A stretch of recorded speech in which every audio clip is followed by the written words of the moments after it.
Dick here with today's Life app, and I want to talk about the whole process of change. Someone once said to me, the only people that like change are babies with dirty diapers. And you know, that says something. It talks about our natural resistance to change. How about you? Have you ever felt like you don't want to change? Even if you're the kind of person that says, oh, I love change, the reality is you don't like change. You know, one of the things I used to always jokingly poke fun at when I pastored a church, I had a church of about 1,000 people for a number of years, and I would poke fun at this because every week at our Sunday morning, Sunday evening services, you'd look out and people are sitting in the exact same seats. And then sometimes a visitor would come in and sit in those seats, and wow, you'd see these people, they're looking confused, like, where am I going to sit? Well, you know, we had 1,000 seats, what's the problem, you know? Or 800 anyway, and you can find another seat, right?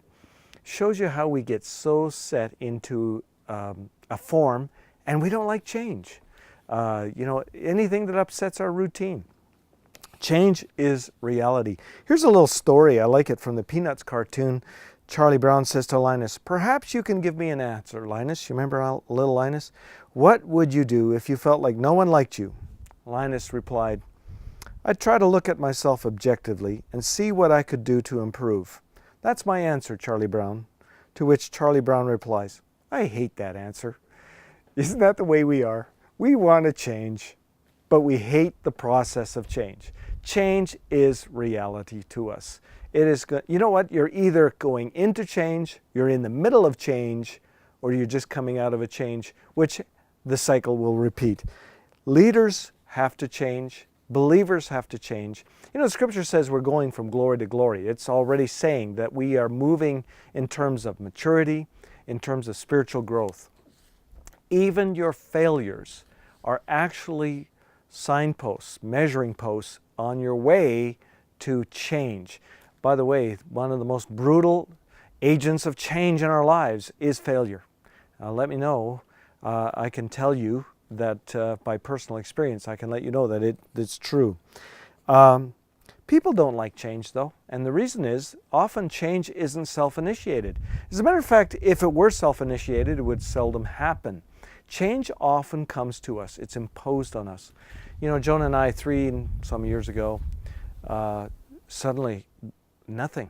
Everything that we had was gone, and I'm not sure I don't believe that was the right way that process should be handled, but the fact of the matter is that if you are the right kind of person, responding in the right way, you can be taken out of something.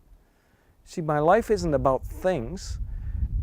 My life is about the measure of God's blessing and His calling on my life. And that's true for you. Have you lost everything? Have you gone through bankruptcy? Did you go through a divorce? Feel like you've lost everything? And it can feel that way for a period of time. But God can restore because His blessing never leaves your life. You know, routine is disrupted. Your life is disrupted through change. Your whole comfort zones are changed. There's a fear of the unknown that assaults us when we're facing change. We often want to stay with the status quo. Let's say we have retirement plans in place. Certainly that affected me. Do you know that God blessed me financially more in the years that followed after that whole thing that happened to us, that failure and that whole issue? Do you know that God blessed us financially more than ever before? I think in part it was because I had chosen to say, I will do whatever it takes to change. I promised Joan, I said, I will look after you financially and every other way, but I, more importantly, will be the man you need to be. You know, Joan and I have a better marriage today, and we say it to each other on a regular basis. People that don't believe me, I say, go ask Joan privately when I'm not around. You will find out that we both sincerely believe our relationship is better than ever before. People ask Joan, including very close family members, how can it be, Joan? How can it be that you are happier than ever before? Joan says, yeah, I know. It's really, really hard to believe. It's really hard to believe, but it's true. And it can only be because God affects change that produces godly fruit in our lives. So, what is today's Life app? Embrace change, even when it's imposed on you, because it'll bear fruit in your life.